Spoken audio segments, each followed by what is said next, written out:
Channel सागर भक्तिमाला में आपका स्वागत है।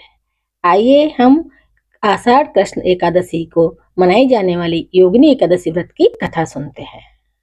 धर्मराज युधिष्ठिर श्री कृष्ण से बोले कि भगवान, मैंने ज्येष्ठ शुक्ल एकादशी के व्रत का महात्म्य सुना। अब कृपया करके आषाढ़ कृष्ण एकादशी की कथा सुनाइए। इसका नाम क्या है, इसका महात्म्य क्या है, यह भी बताइए। श्री कृष्ण कहने लगे कि हे राजन, आषाढ़ कृष्ण एकादशी का नाम योगिनी है। इसके व्रत से समस्त पाप नष्ट हो जाते हैं। यह इस लोक में भोग और परलोक में मुक्ति देने वाली है। यह तीनों लोकों में प्रसिद्ध है। मैं तुमसे पुराणों में वर्णन की हुई कथा कहता हूँ, ध्यानपूर्वक सुनो। स्वर्ग धाम की अलकापुरी नामक नगरी में कुबेर नाम का एक राजा रहता था। वह शिव भक्त था और प्रतिदिन शिव की पूजा किया करता था। हेम नाम का एक माली पूजन के लिए उसके यहाँ फूल लाया करता था। हेम की विशालाक्षी नाम की सुंदर स्त्री थी। एक दिन वह मानसरोवर से पुष्प तो ले आया, लेकिन कामासक्त होने के कारण वह अपनी स्त्री से हास्य विनोद तथा रमण करने लगा।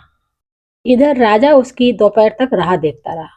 अंत में राजा कुबेर ने सेवकों को आज्ञा दी कि तुम लोग जाकर माली के न आने का कारण पता करो, क्योंकि वह अभी तक पुष्प लेकर नहीं आया है। सेवकों ने कहा कि महाराज, वह पापी अतिकामी है, अपनी स्त्री के साथ हास्य विनोद और रमण कर रहा होगा। यह सुनकर कुबेर ने क्रोधित होकर उसे बुलाया। हेमाली राजा के भय से कांपता हुआ उपस्थित हुआ। राजा कुबेर ने क्रोध में आकर कहा, अरे पापी, नीच, कामी, तूने मेरे परम पूजनीय ईश्वरों के ईश्वर श्री शिवजी महाराज का अनादर किया है। इसलिए मैं तुझे श्राप देता हूँ कि तू स्त्री का वियोग सहेगा और मृत्यु लोक में जाकर कौड़ी होगा। कुबेर के शाप से हेममाली का स्वर्ग से पतन हो गया और वह उसी क्षण पृथ्वी पर गिर गया। भूतल पर आते ही उसके शरीर में श्वेत कोढ़ हो गया। उसकी स्त्री भी उसी समय अंतर्ध्यान हो गई। मृत्युलेख में आकर माली ने महान दुख भोगे। भयानक जंगल में जाकर बिना अन्न और जल के भटकता रहा। रात्रि को निद्रा भी नहीं आती थी, परंतु शिवजी की पूजा के प्रभाव से उसको पिछले जन्म की स्मृति का ज्ञान अवश्य रहा। घूमते घूमते एक दिन वह मार्कंडेय ऋषि के आश्रम में पहुंच गया, जो ब्रह्मा से भी अधिक वृद्ध थे और जिनका आश्रम ब्रह्मा की सभा के समान लगता था। हेममाली वहां जाकर उनके पैरों में पड़ गया। उसे देखकर मार्कंडेय ऋषि बोले, तुमने ऐसा कौन सा पाप किया है जिसके प्रभाव से यह हालत हो गई है। हेममाली ने सारा वृतांत कह सुनाया। यह सुनकर ऋषि बोले, निश्चित ही तूने मेरे सम्मुख सत्य वचन कहे हैं, इसलिए तेरे उद्धार के लिए मैं एक व्रत बताता हूँ। यदि तू आषाढ़ मास के कृष्ण पक्ष की योगिनी नामक एकादशी का विधि पूर्वक व्रत करेगा तो तेरे सब पाप नष्ट हो जाएंगे।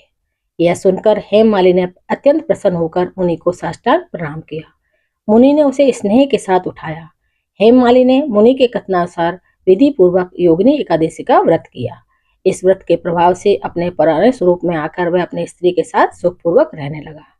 भगवान कृष्ण ने कहा, हे राजन, ये योगिनी एकादशी का व्रत 88,000 ब्राह्मणों को भोजन कराने के बराबर फल देता है। इसके व्रत से समस्त पाप दूर हो जाते हैं और अंत में स्वर्ग प्राप्त होता है। तो ये थी योगिनी एकादशी व्रत की कथा। मेरे चैनल को सब्सक्राइब, शेयर और लाइक जरूर करें। धन्यवाद।